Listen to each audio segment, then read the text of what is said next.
Hello and welcome into the GSMC Sports Podcast brought to you by the GSMC Sports Network. I'm your host, TJ Mabarty. Today is Monday, July 29th, and we have an action-packed episode for you today. We're going to be starting off with a massive contract extension from the NFL that was signed over the weekend as the Green Bay Packers agreed to a 4-year, $220 million deal with their quarterback, Jordan Love. So we are going to be breaking down that whole situation. Love with only 1 year of starting experience in the NFL, whether or not that is the right move for them. We will then be diving into Team USA's Olympic basketball debut win over Team Serbia as the Olympics are officially underway and the US played their first game in the group stage, were able to take down Serbia. Kevin Durant was tremendous in his return from injury.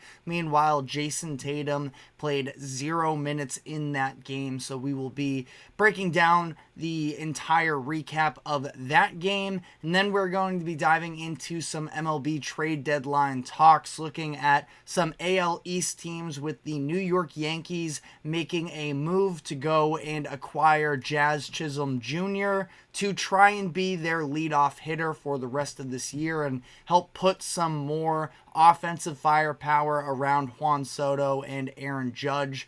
And additionally, their divisional rivals, Tampa Bay Rays, they made some moves, but going in the opposite direction, selling big during the first couple days leading into this deadline. So we'll talk about that before finally finishing off the show by previewing the upcoming season for the Jacksonville Jaguars as we continue to cover all 32 teams. But before we get into all of that, just a reminder to like, follow, subscribe wherever you keep up with us.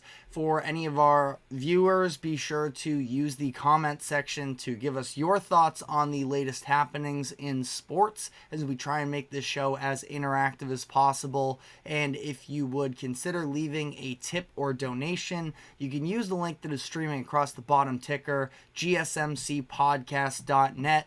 You can leave a comment along with your tip or donation to have it pop up on screen for everyone to see.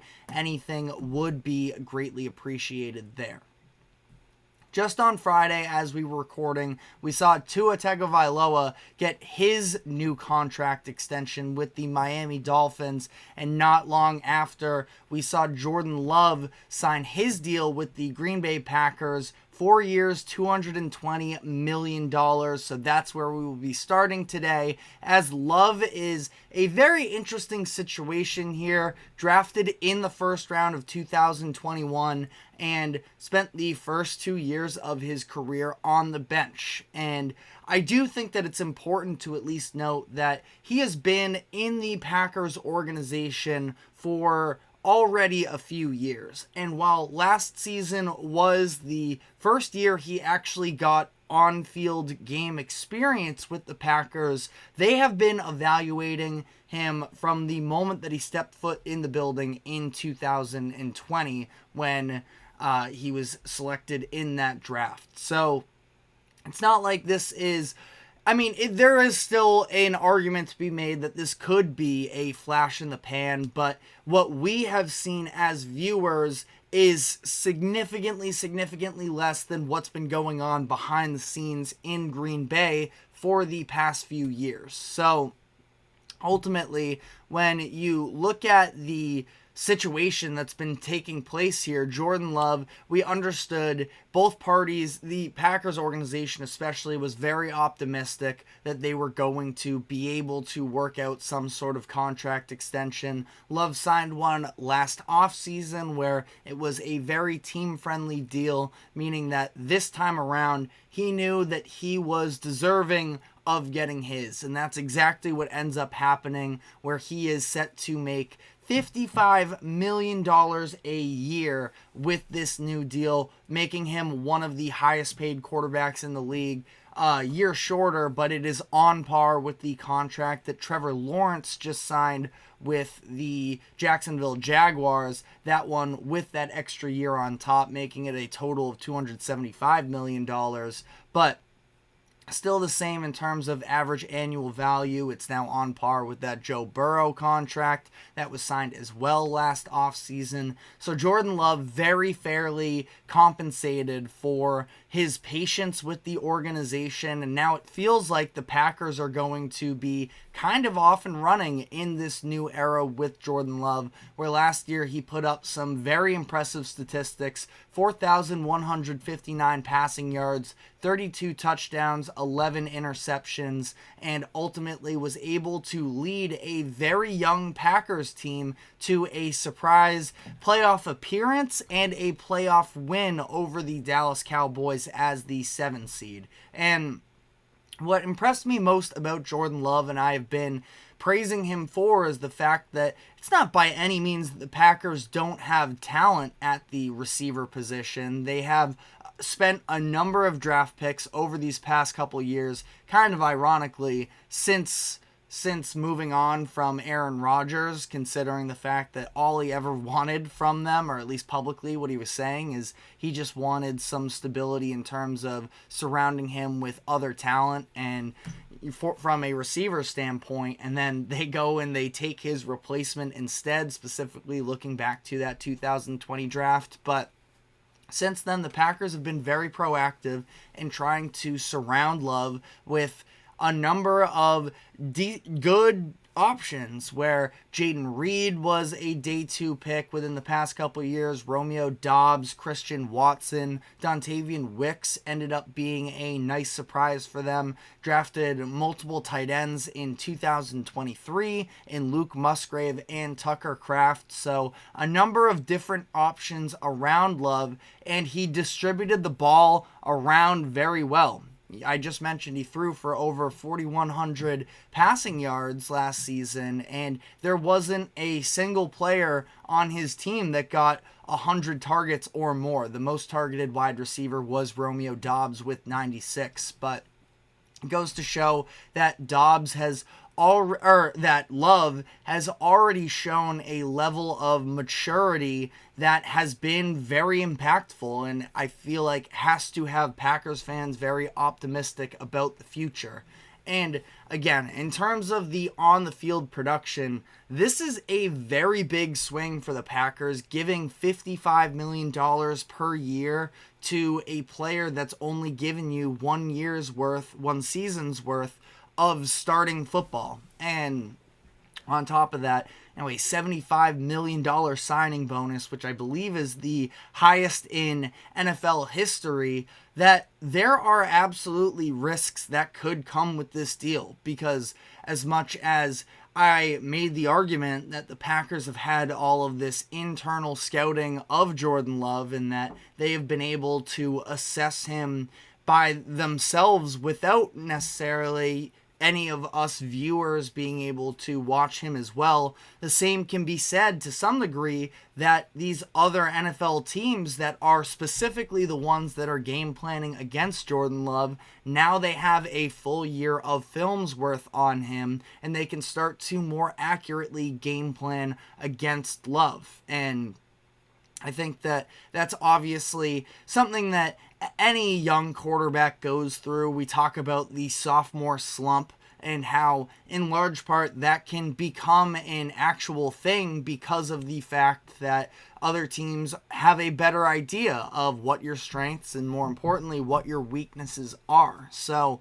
I'm sure that it's not going to be, all flowery from here, and that Jordan Love is just going to ascend into a guaranteed all-world talent. That is definitely still a possibility, and I have a lot of confidence in Jordan Love moving forward here. But of course, there is a significant amount of risk that it comes into play here, but I feel like ultimately this was the right decision for them. Yes, Jordan Love only has 1 year starting, but he is still just 25 years old. He's got a lot of time to continue to grow as a quarterback as well. We saw the first half of the season was not anywhere near as smooth as the second half of the season was. He continued to improve with playing time, so you would hope that it does happen to be the case.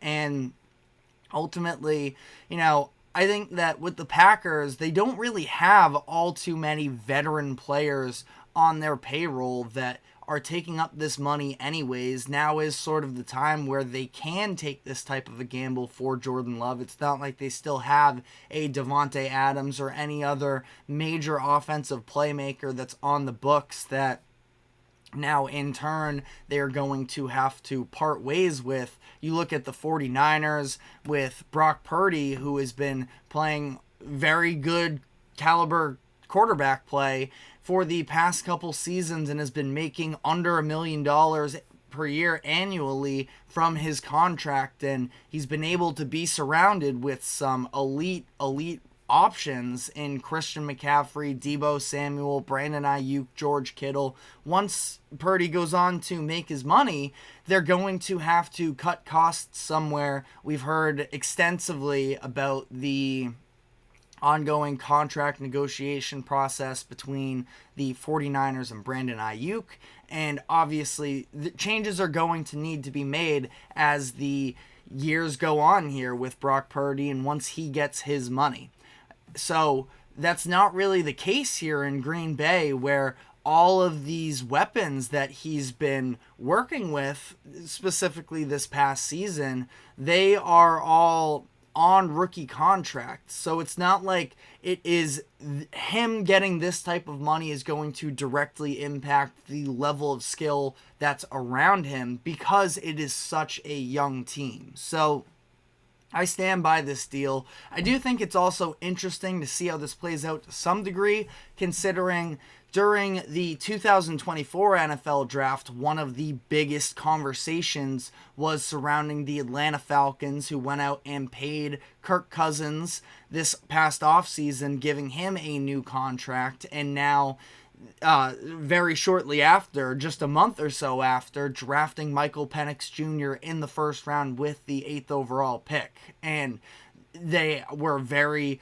upfront in saying that the plan is that Penix is going to eventually be the successor of Kirk Cousins, that it's going to be at least 2 or 3 years, ideally, that Kirk Cousins is their starter and that Penix can learn under him and eventually take over. Now, part of the biggest difference, I would say, in that conversation is the fact that Michael Penix is already 24 years old in comparison to Jordan Love, where when he came into the league, he was something like 23, maybe 22 years old. So Penix, if you give him this same sort of runway in terms of years from now, finally getting his start, he will be in his late 20s. So it is definitely more concerning there, but it is going to be interesting to see, to some degree at least, sort of how this plays out for Green Bay, because I feel like it could at least somewhat give us some type of answers as for what that contract negotiation process and how all of this works out in Atlanta when they are, again, ideally in their books, going to have Kirk Cousins play these next couple years and then have Michael Penix take over and be the franchise quarterback. So not perfectly, equivalent situations, but it is still something that at least crossed my mind throughout this Jordan Love situation, considering that he was also a first-round pick with a direct plan to eventually be the successor at the starting quarterback position. So, pretty fascinating. Again, final thoughts here. I do think that this is the right move for the Packers, that Jordan Love is likely only going to be getting more expensive the longer you sort of push off these contract negotiations. Now, I'm not saying that you should feel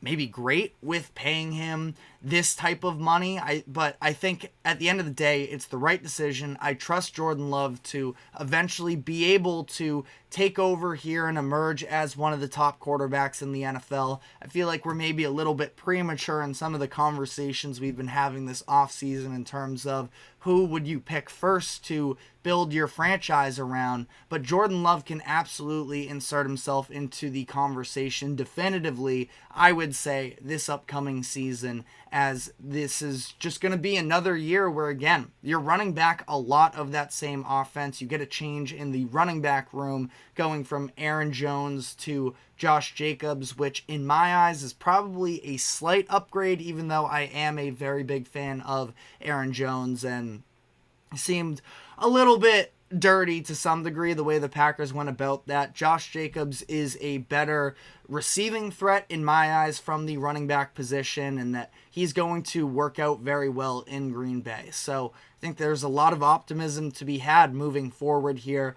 But let me know how you feel in the comment section, because ultimately there's still just so much unknown in all of this because of the fact that the body of the work in terms of what has been public access, in-game NFL action, it's just so much smaller and almost unprecedentedly lower considering how much money he just got in this new $220 million deal. But again, let us know your thoughts in the comments section.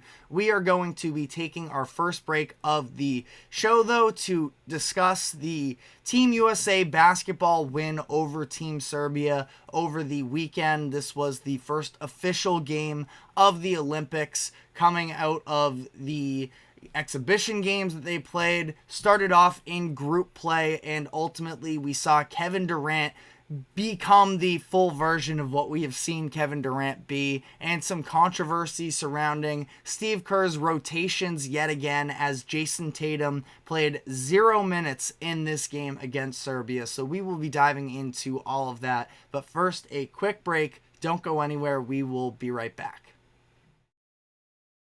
I feel like I'm losing my mind. Is everybody in the world blind? Please, Lord, give me a sign, a sign.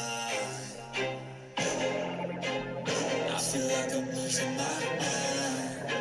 Is everybody in the world blind? Please, Lord, give me a sign, a sign. I wanna be the greatest. Everybody on the fake shit. I look around and feel like everybody is the fakest. I make this every day and I'm impatient, hoping one day I blow up from the basement. Statement, the top is so vacant. I don't hear shit that I think is amazing. Waiting for my day when I'm playing sold out shows for 1,000 faces. Hey, give me that crown, get in my way and to be put down. It ain't your place, all this my town. If I want that shit, then I'll get it right now. I'm losing it, the news it fits. I'm losing shit, a stupid myth. You choose to live or choose to dip. You choose to fight or lose your grip and lose a gift. Oh, I feel like I'm losing my mind. Is everybody in the world blind? Please, Lord, give me a sign, a sign. I feel like I'm losing my mind. Is everybody in the world blind? Welcome back into the GSMC Sports Podcast, as we are going to be diving into Team USA's win in the official debut for the 2024 Paris Olympics. They faced off against Nikola Jokic and Team Serbia on Sunday afternoon for the first official game of the Olympics, non-exhibition based. All of the teams right now are entering into group play, and we saw Team USA win this game 110-84. And the story of this game was Kevin Durant, who had missed all of the exhibition games due to an injury, and there was even some reporting that he may not be available for this game either. But ultimately, he does play, and he looked like the Kevin Durant that we all know and love to some degree. I know he's not everybody's favorite player, but in terms of just the pure basketball ability, I mean, Kevin Durant is the pinnacle of a shot creator, an offensive weapon. He came out blazing in this game, came off of the bench. Ultimately, Steve Kerr wanted to work him into it a little bit, considering he hasn't played basketball since April, I believe it is now at this point. And he was unbelievable. He went 8 for 8 in the first half, just took over the game, scored 21 points. He finished with 23 and led Team USA in scoring. But it really is just something so special about watching Team USA, which is filled with the best basketball players in the NBA.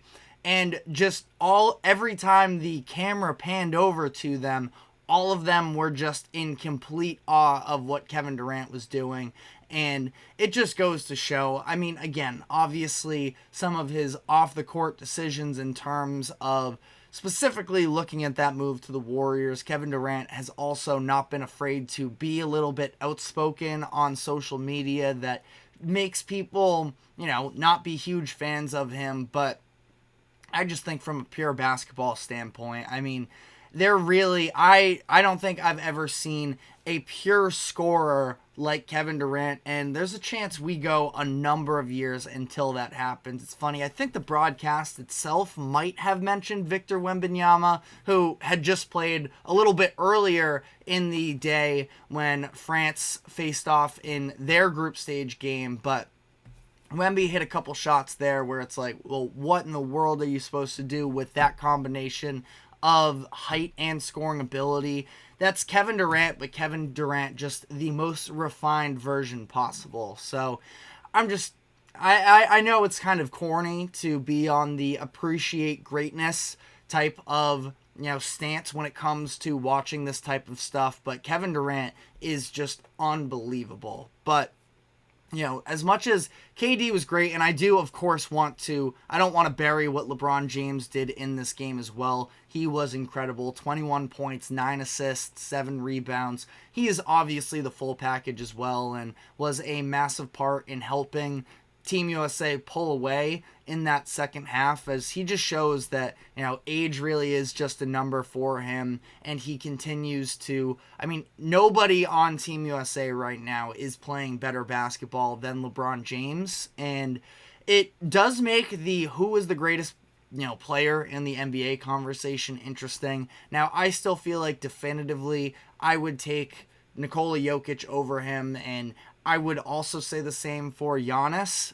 It's interesting because LeBron at this point in his career, there's really no debate that from a just basketball player in one given game, do or die, it's hard to make an argument for really anybody other than LeBron. When you want to talk sort of big picture, if you are starting a season from game 1 through the finals, where does LeBron go in that? That's where the age thing really does come into play, because there just only is so much juice that he can really give throughout the course of 82 games and a playoff run. That's where things get a little bit more dicey, but we also saw he won the MVP of the in-season tournament, which granted is its own sort of weird situation right now where we're not really going to be sure of how much stock to put into it, at this point, as it is still a new thing. But take that out of the conversation. Just LeBron James showed he really, really cared about winning that in-season tournament, and I'm very glad that he did.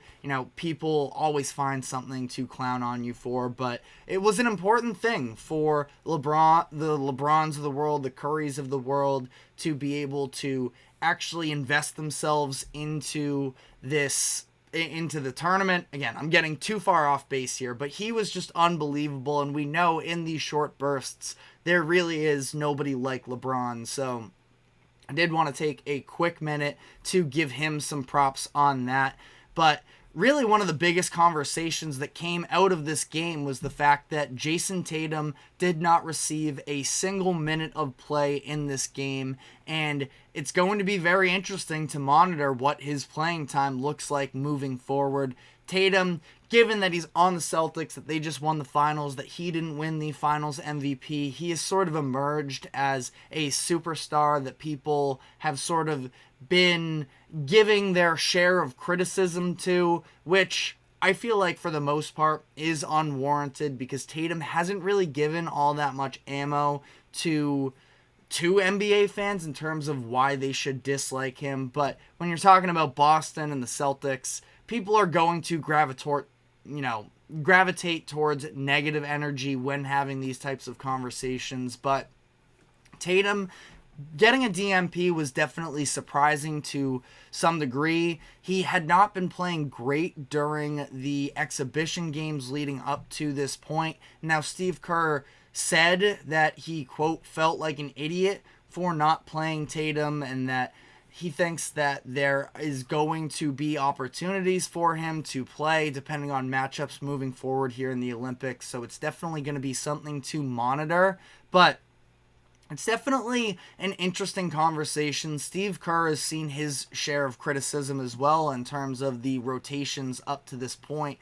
And I'm going to hold off on the Embiid point for a minute here because that conversation I feel like gets kind of nasty as well. But it's interesting because Jayson Tatum, when you look back at the 2020 Olympics, which was really 2021 because of COVID and all, but Tatum averaged 15 points per game for Team USA coming off of the bench as they went on to win the gold. So it's not like this is Tatum's debut into the Olympics. He was a very key contributor to Team USA the last time they won the gold medal. So what's changed since then? I mean, for one, we have seen, especially this past year, his three-point shot just not be the same level of reliability. So from a shooting perspective, especially when you already have so many guys that are on the ball themselves, that if Tatum's not going to be a catch and shoot type of guy and that you can't really rely on him from that perspective,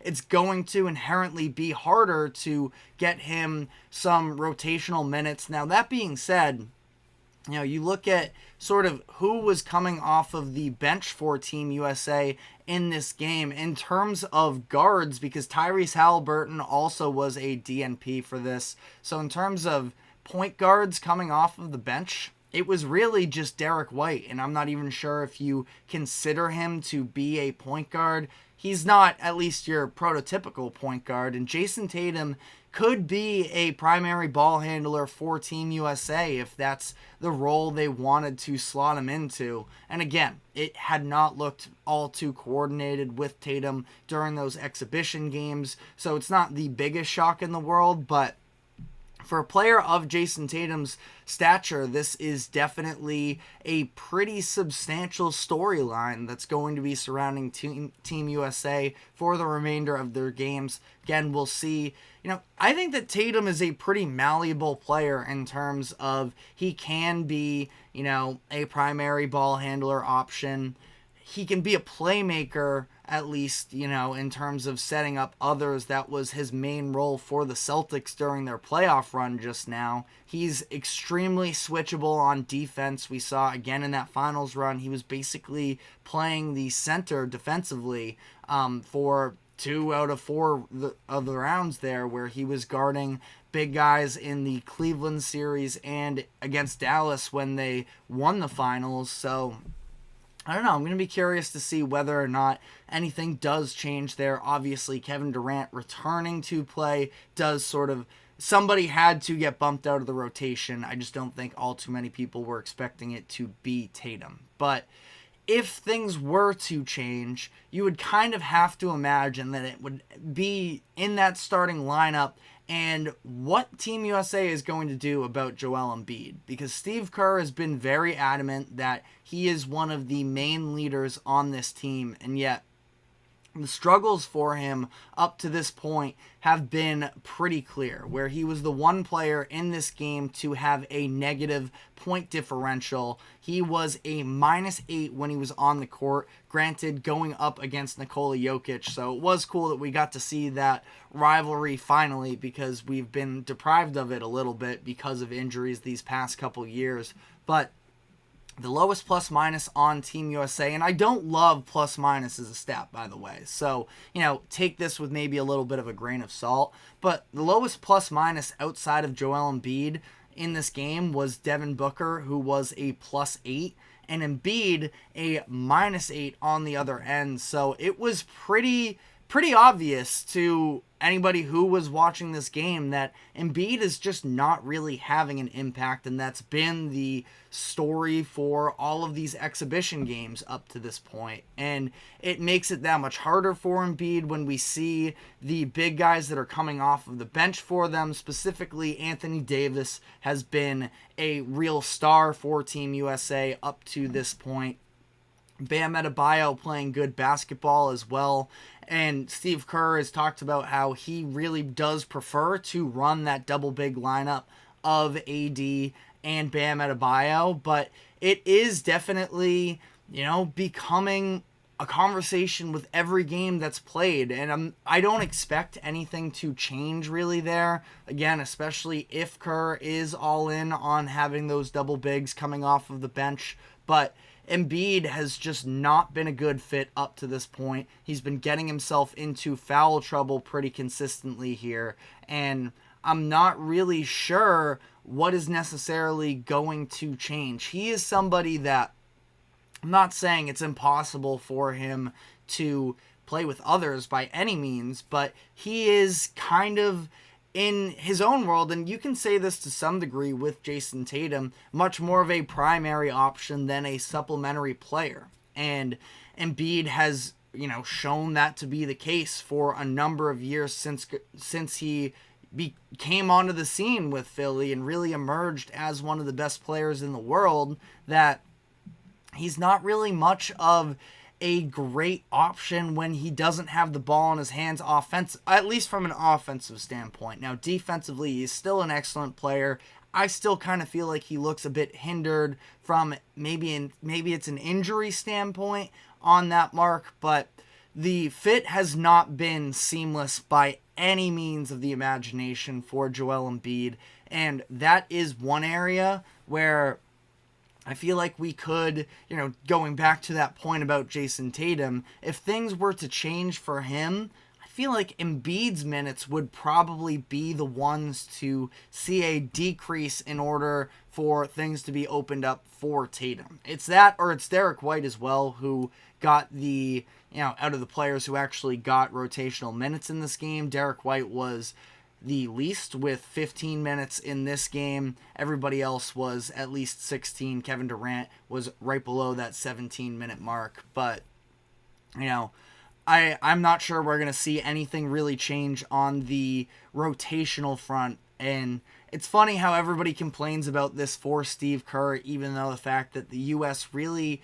has been, I don't know if I would fully say they're cruising, obviously, because the South Sudan game happens and everybody freaks out about that, but I feel like the U.S. is sort of just on a crash course for that gold medal, no matter what the rotations are. But definitely let us know how you feel in the comment section, because it's a funny thing talking about how all of this plays out. The U.S. is significantly the best team out there, and they are probably, again, destined for that gold, but based off of how it looks along the way, there's still going to be a lot of conversations generated from there. But Team US, they play their next game on Wednesday afternoon against South Sudan, so we'll see whether or not they're able to bring that same level of intensity that they came out with during this past game. But we are going to be taking a break now, and when we come back on the other side, we are going to dive into some of the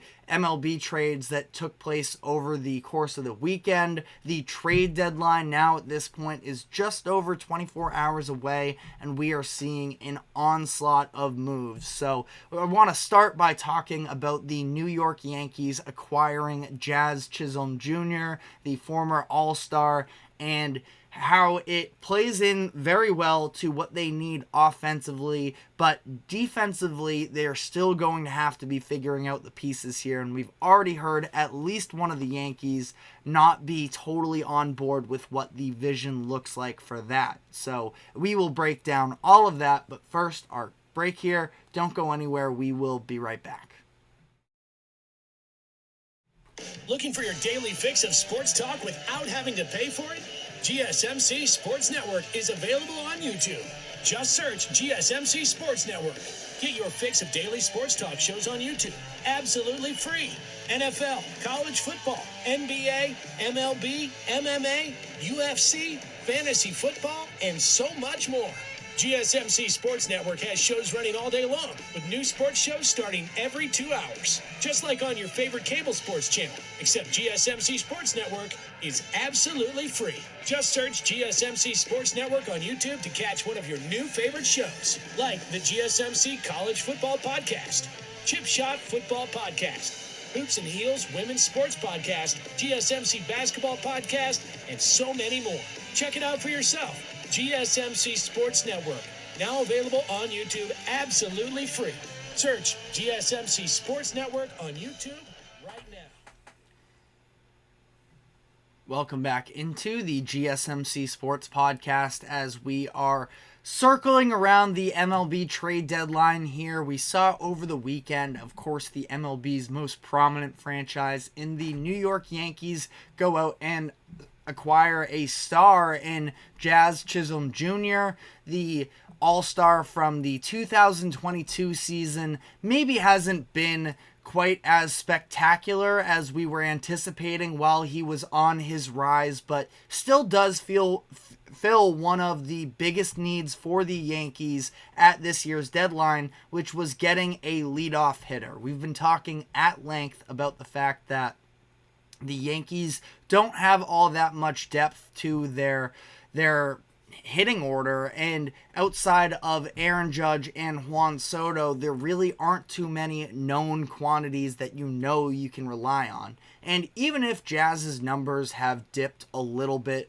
over the course of the past couple seasons, he's still a plus hitter. He is hitting .248, a .322 on-base percentage, and a .726 OPS. He has an OPS plus of 100, so again, kind of looking at league average there, but at the same time, that is an improvement over what the Yankees have had as of late, where Jazz, again, not spectacular numbers necessarily, but still probably the third best bat on the Yankees at this point. Now, we'll see, obviously, what happens as well when Giancarlo Stanton comes back, where he was having a bounce-back season. So, I mean, again, stupid debate to even have, but, maybe you want to slate Stanton as a better hitter than Jazz Chisholm. I think that would be totally fair based off of what we saw early on in this year, but he's been out since late June. He is expected to be back within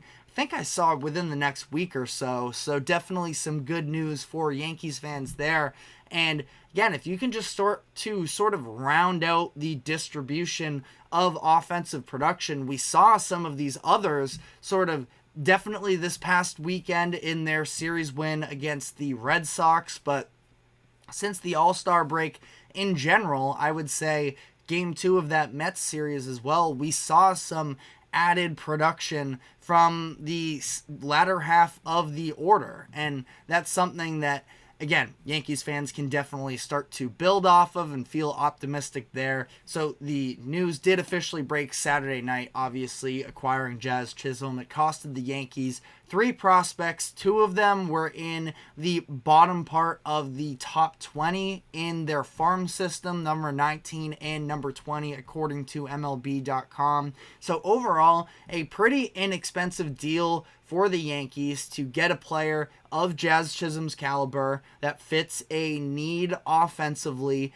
and also is under roster control for the next few seasons. So it's just about, making it fit. He did make his debut last night on Sunday against the Boston Red Sox. Aaron Boone had him hitting 5th in this game. He's talked to reporters about how he wanted to sort of ease Jazz into this lineup. And eventually, like I mentioned, he is probably going to slide into that leadoff hitter role. Not what we saw right from the jump here, but the Yankees have been sort of searching for that spot, and Jazz has been a leadoff hitter for the majority of his MLB career, so you would have to anticipate that that's how this plays out for them. He did record his first hit as a Yankee in the 9th inning last night off of an infield single. He ended up scoring as well as he stole third base along that, as well as the Yankees sort of put on an onslaught at the end of that game to end up blowing out the Red Sox. But, it wasn't some spectacular offensive showing from Jazz, but a hit, a stolen base, and a run, it's hard to complain about that.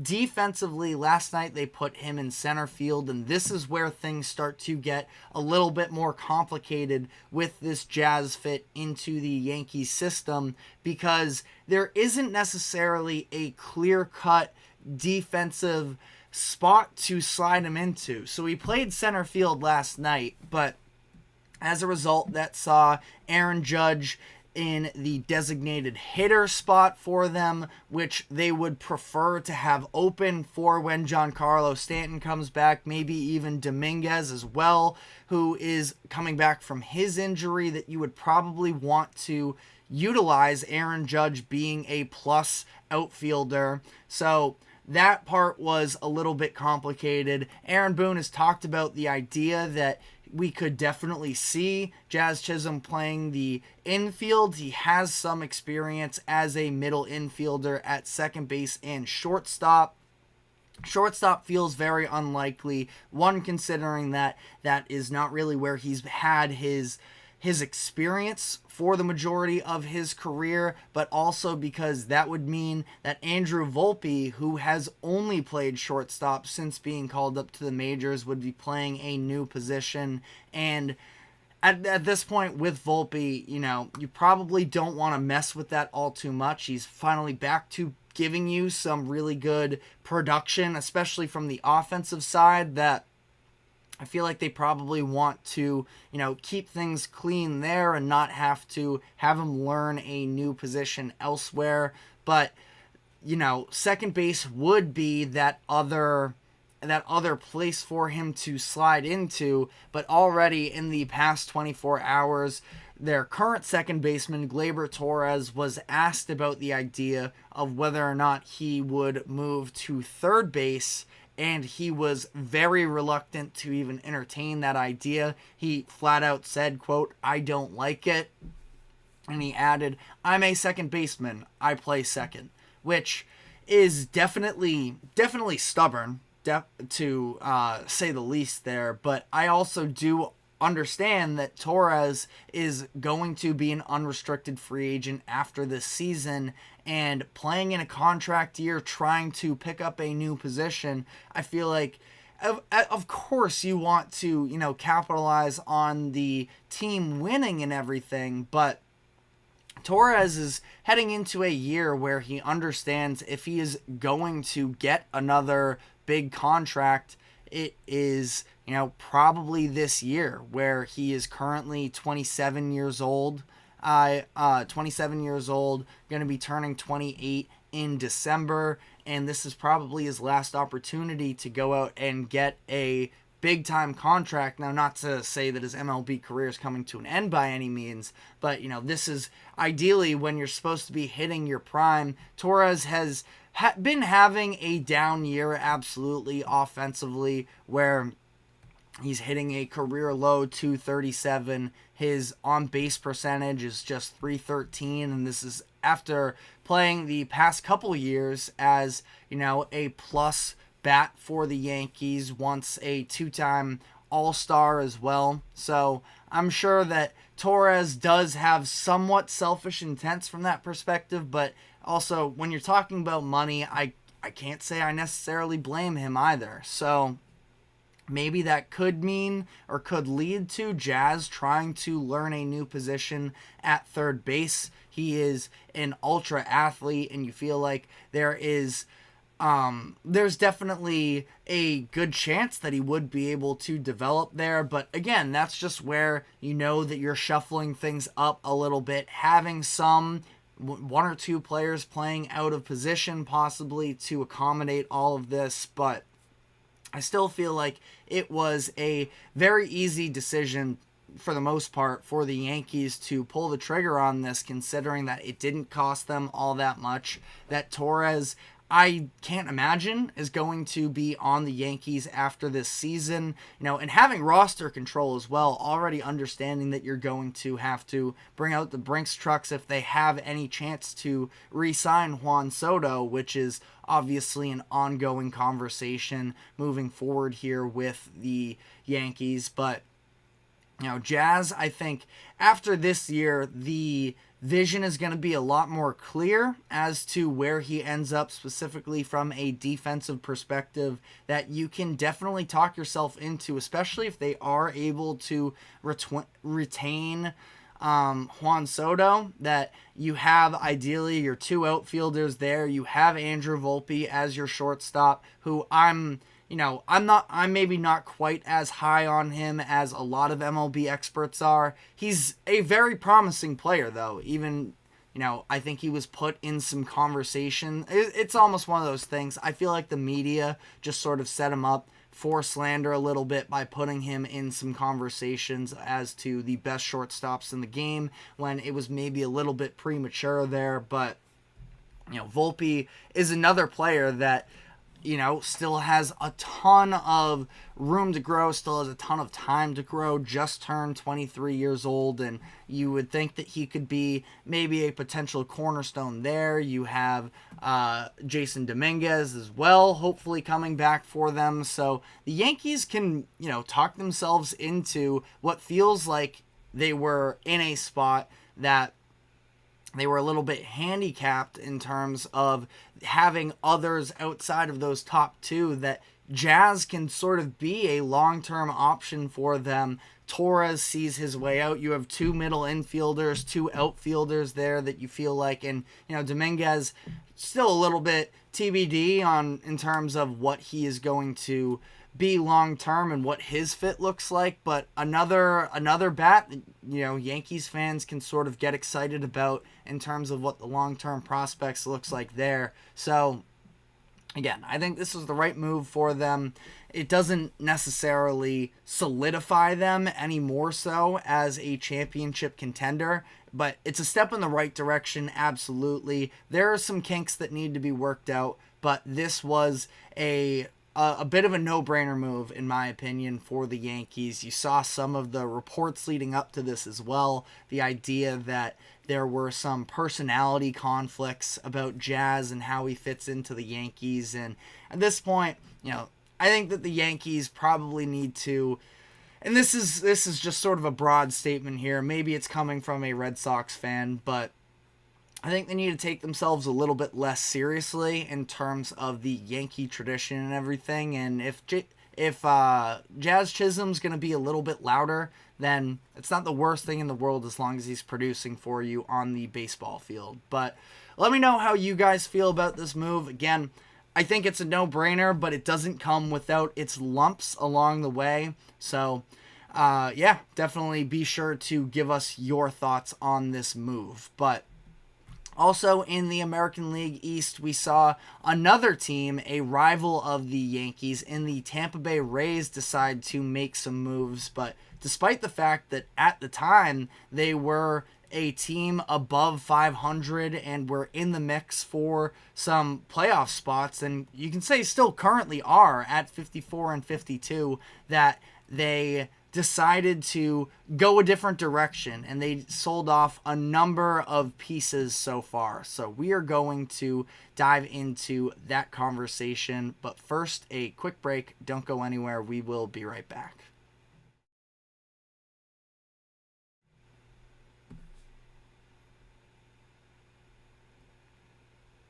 For the best and latest podcasts available anywhere, go to the podcast app on your cell phone and type in GSMC to access free content-rich podcasts on health and wellness, book reviews, sports, entertainment, relationships, social media, movies, technology, finance, and even weird news. Subscribe and download the GSMC Podcast Network's family of shows, available everywhere podcasts are found.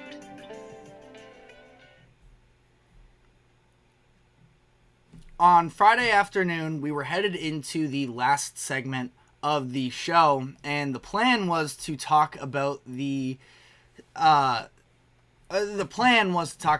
Seattle Mariners trading for Randy Arozarena, but we got a little bit detracted there because of the fact that we had the breaking news that the Dolphins were signing Tua Tagovailoa, so we didn't get to fully touch on that, but coming back around here, the Rays have made a number of different moves already, where it obviously started with Randy, but they've also traded even a bigger piece, I feel like at this point, in the 2024 season. They traded Isaac Paredes to the Chicago Cubs. They also offloaded Zach Eflin and Jason Adams. Yandy Diaz has been one of the hotter names in terms of trade conversations now. So the Rays, despite being, at the time, they were one game over 500. They were 52-51 when they traded Randy Arozarena. They've actually improved their record since then, marginally, with a series win over the weekend. They're now 54-52.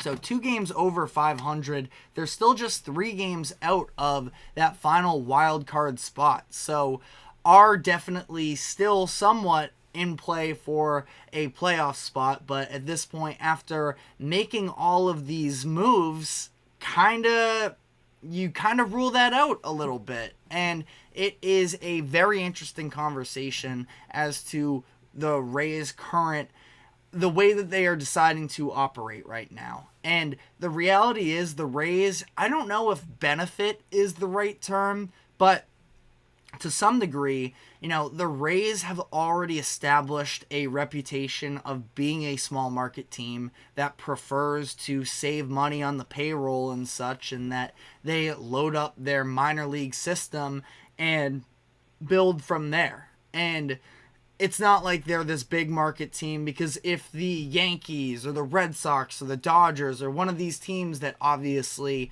are sort of at the top in terms of market value, or at least perceived market value, we all know the Red Sox aren't really treating themselves like that quite as much lately, but if they were sort of more on the radar from a national perspective, they would be getting killed, I think, any one of them, for selling off like this while still in a playoff race. But at the same time, the Rays are just, again, their reputation almost is already that they are one of the cheaper teams, and that it's not necessarily how they operate is, buying big at a trade deadline or anything like that. And the way that things are currently structured in the MLB, with now this expanded playoffs with the addition of the third wild card spot, we see all of these MLB teams that are sort of hesitant to sell off because of the fact that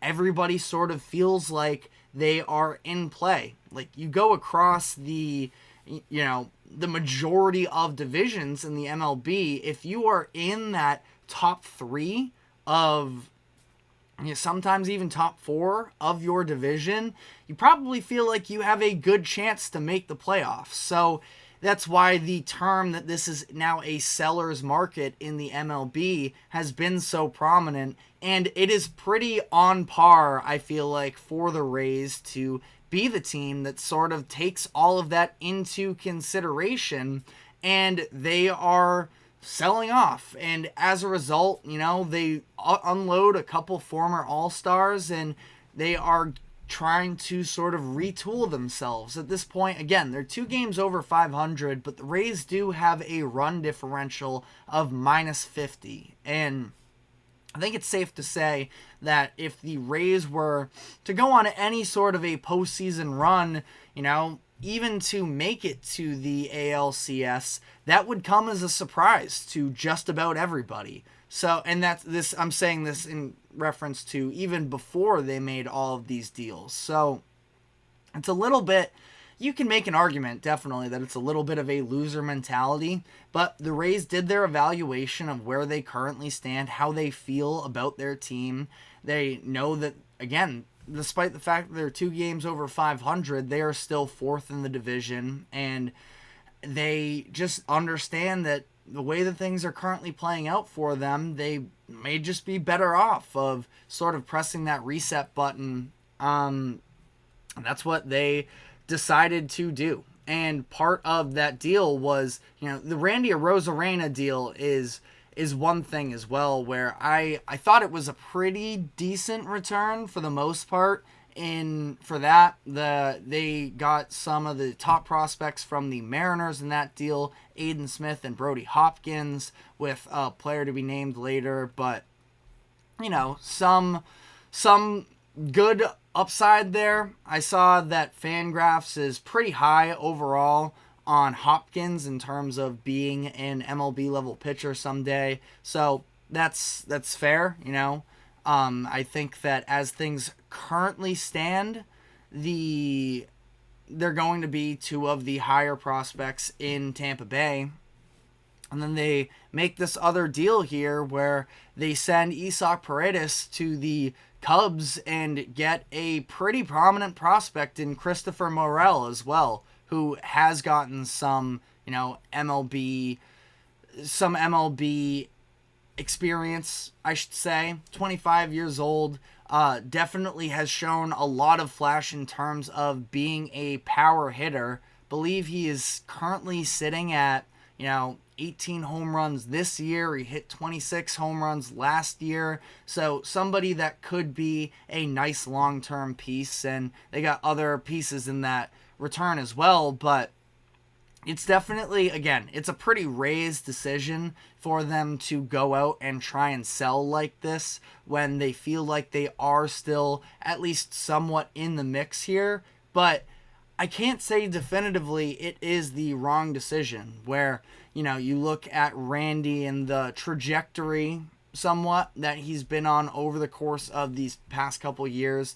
Won Rookie of the Year in 2021. He was a first-time All-Star last season, but hasn't really been able to fully improve off of the flashes that we saw early on, and by no means does that mean for me that Randy was a bad acquisition for the Mariners, because the Mariners were in desperate need of adding some offensive firepower to that lineup that has been largely miserable for the past couple months. So they, add a solid player there. But Randy, when you look at his overall stats on the season, slashing 215, 322, 394, and OPS plus of 106. So a good bat, but definitely having a down year in comparison to what we had seen him starting to flash since 2021.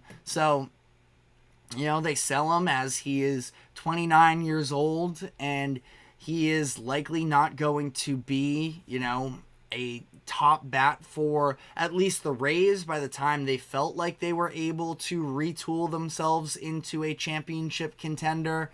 So, it's an interesting situation, obviously, and, only time will tell here. Paredes is maybe going to be the biggest move that ends up coming out of this deadline. Now we're still waiting on whether or not we see Crochet get moved. Sounds like the chances are dwindling a little bit there. You can even stick with the White Sox. Luis Robert, I think, would be possibly even though he's having a down season in comparison to last year, he is still one of the most exciting young players that could be moved this trade deadline. So, ultimately, they're cleaning house a little bit, and I can't say definitively that it's the right or wrong decision, but it is definitely a Rays decision.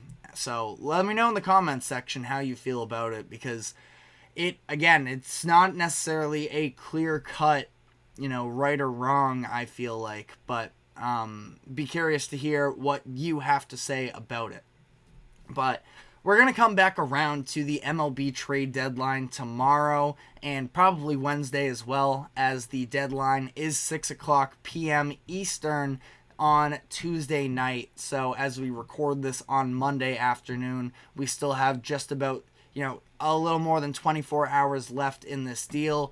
As we're recording here, I know there are some trades breaking, so we're going to sort of go big picture here in an overall recap of the trade deadline as things progress. But we're going to be taking our final break of the show now, and when we come back on the other side, we are going to be coming back around to the NFL, and we will be previewing the upcoming season for the Jacksonville Jaguars. So stick with us, and we will be right back after this quick break.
Welcome back into the GSMC Sports Podcast as we head into our final segment of the day where we will be previewing the upcoming season for the Jacksonville Jaguars. And we are continuing through here with the AFC South. And with the Jaguars, obviously, the big headliner of the offseason was them signing Trevor Lawrence to a massive new contract extension, 5 years, $275 million. It's good for $55 million a year. And the evaluation of Trevor Lawrence has been a little bit mixed up to this point because Lawrence obviously named the best quarterback prospect we've seen since Andrew Luck in 2012 at the time that he was drafted in 2021. He has shown flashes of brilliance, but inconsistency has been what's really haunted him up to this point. And in my opinion, I thought this was the easy right decision for the Jaguars to make this move. Obviously, it is a ton of money, but when Jared Goff is going for $50 million, and no disrespect to Jared Goff whatsoever, I think he's a borderline top 10 quarterback in the NFL, it just goes to show where the market is headed and understanding that if you want to have elite quarterback play, you're going to have to pay for it. Now, the pressure is on Trevor Lawrence to actually back up this contract with elite quarterback play. And again, we've seen flashes, but there is something to we are sort of waiting on him to fully break out. It seemed like last year was going to be when that fully comes into fruition, considering the fact that he led the comeback in the 2022-23 playoffs against the Chargers in the first round. It seemed like the Jaguars were sort of neck and neck with the Chiefs in the divisional round as well, but ultimately, that didn't happen last season. After starting off really good, Trevor Lawrence was dealing with injuries down the final stretch of the season, and they ultimately missed the playoffs. So the pressure is going to be on Trevor Lawrence, at least from the media. Ultimately, he got paid. So from that perspective, I think he's doing just fine in terms of pressure, but there's still a lot to sort of be asked out of Trevor Lawrence at this point. And I am a believer in it, but at the same time, we can only go so long making up. I wouldn't say making up, and I don't know if excuse is the right word either, but everybody points to, including myself here, I point to the injury last year as to when we really saw Trevor Lawrence drop off. It was after that Bengals game where he got hurt in the fourth quarter. And his rookie season, which is now a few years ago, but that was a disaster. I largely blame that on Urban Meyer and the surrounding factors for Trevor Lawrence there. But again, as time goes on, you can only push off the excuses so long. So we're going to need to see Trevor Lawrence take a step forward if that contract is going to be worth it for the Jaguars. Now, he did lose you could say, number one wide receiver for the Jags. That's at least what the thought was when they did trade for Calvin Ridley, and he ended up playing his first full season for them last year. Ultimately, he never really emerged as that, but there was hope at the time. They were able to at least, reconcile some wide receiver talent in that department as they brought in Gabe Davis, former Buffalo Bill, on a new 3-year, $39 million deal. So a good amount of money, but a good player in Gabe Davis as well. Not a number one receiver in my eyes, and they are still sort of without that right now, but a solid deal for Gabe Davis. I do have a lot of faith in the rookie that the Jaguars drafted in the first round this year, Brian Thomas Jr. out of LSU. I think that there's a chance he could emerge as a true number one threat. It's definitely on the table. Now, I wouldn't anticipate that to be the case this season, especially with how many other options there are around him, but something to at least sort of look into long-term there. But there's a number of weapons for Trevor Lawrence. You throw in Thomas, there's Christian Kirk, Evan Ingram, Zay Jones, and it is nice to have all of these different options for you. But again, that lack of a number one wide receiver or option in general here does sort of hurt them, as one of the numbers that sticks out to me most looking at their 2023 stats is the fact that the red zone defense ranked 21st, the red zone offense, I should say, ranked 21st in the NFL last season, scored touchdowns on just 50% of their appearances last season, and that's where having a true number one option would greatly help there. But again, as much as I will defend Trevor Lawrence, he does need to be better, and especially when it comes down to those red zone possessions, Lawrence needs to sharpen up some. He only threw 50%, only a 50% completion percentage in the red zone last season, dropped below 43% when inside the 10-yard line. He threw 12 touchdowns in the red zone. Just to name a number of quarterbacks here with more passing touchdowns in the red zone than Lawrence last year: Sam Howell, Baker Mayfield, Geno Smith, and Derek Carr. 3 out of 4 of those names, I would say, and Howell, Mayfield, and Geno did have more of a legitimate red zone threat.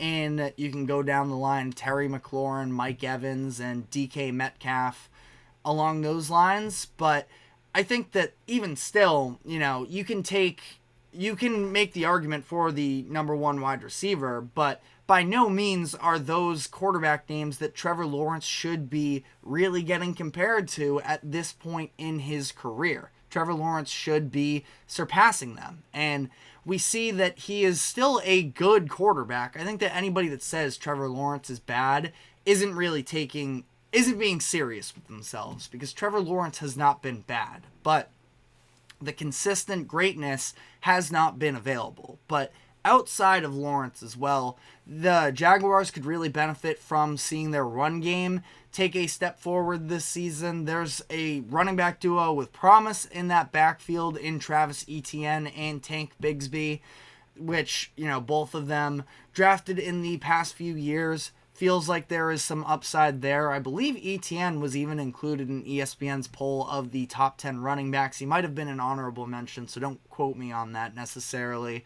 But I think that ultimately their offensive line as well, it's interesting. Sharp Football Analysis has them ranked as the 23rd best O-line in the NFL this upcoming season.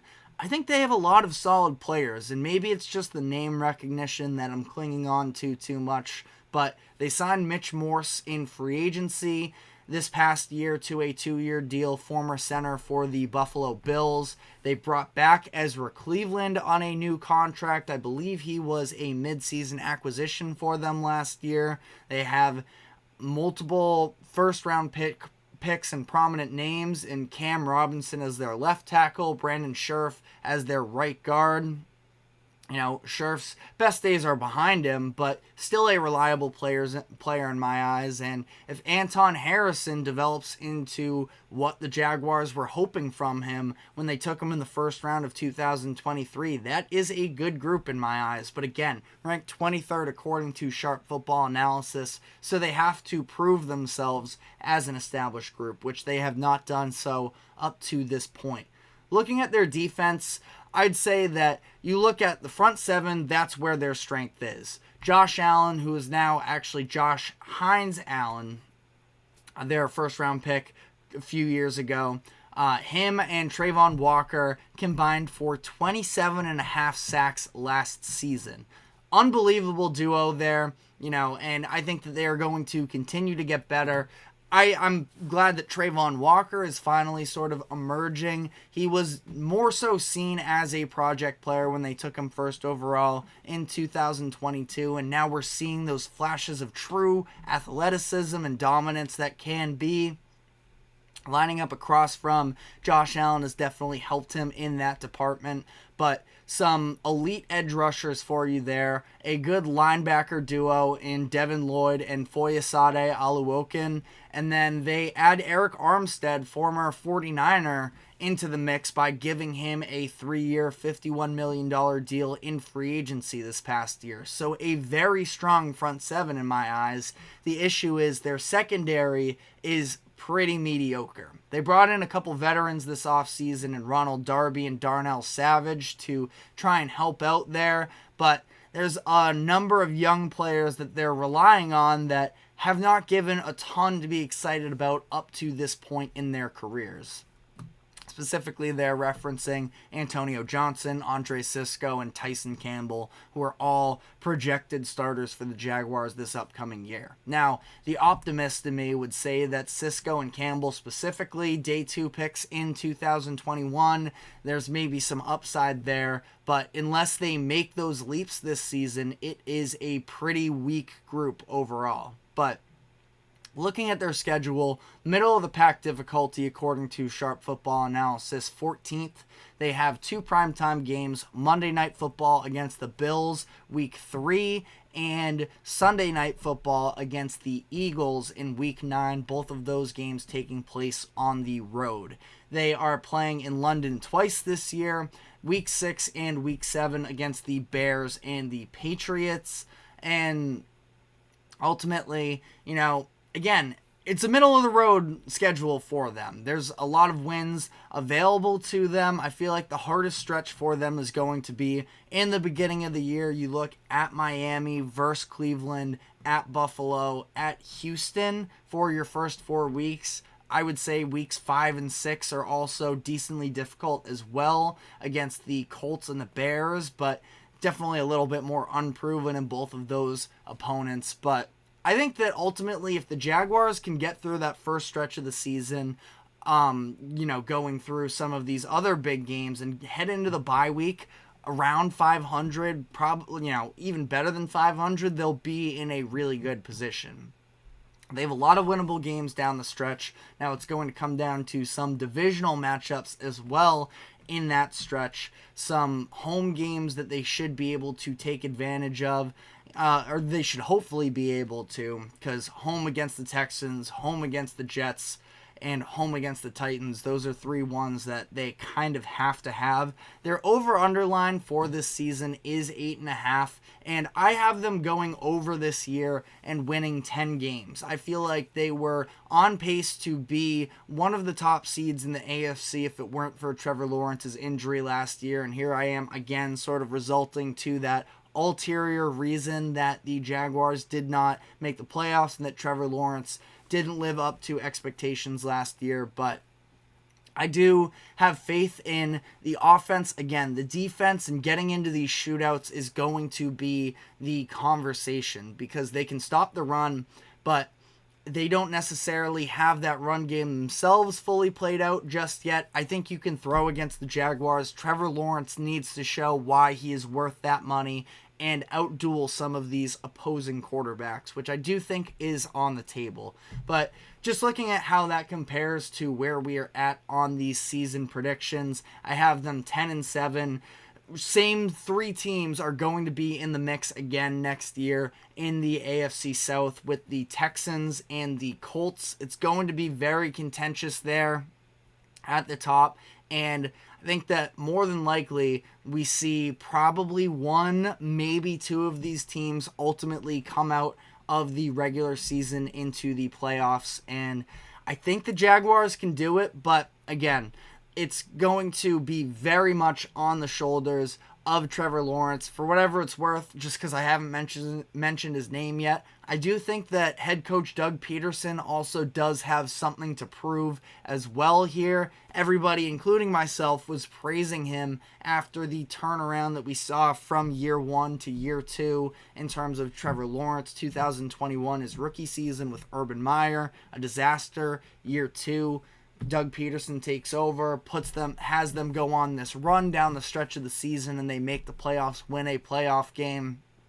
And Doug Peterson is somebody that I respect as a head coach. I thought he was wrongfully fired in Philadelphia at the time. Obviously, Sirianni has led the Eagles to a Super Bowl appearance since then, so I can't say it was definitively the wrong move there, but I do think that he does have to sort of come back out on top and show why he is actually a good head coach and that he can be the guy to sort of develop Trevor Lawrence into everything that he was expected to be as he came into the NFL.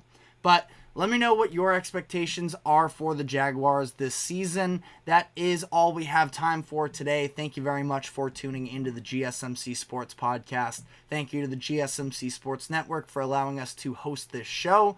Remember to like, follow, subscribe wherever you keep up with us. Be sure to check us out on social media as well for more exclusive short content. And we will be back tomorrow afternoon, same time as always, 2 o'clock p.m. Eastern. So we will see you then.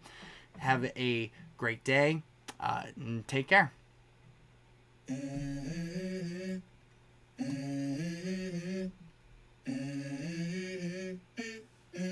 Let's go. I wake up to a little bit of drool on my pillow, feel like it's gonna be a bad day. Yeah, I'm tired of shit, and the coffee ain't hit yet, damn.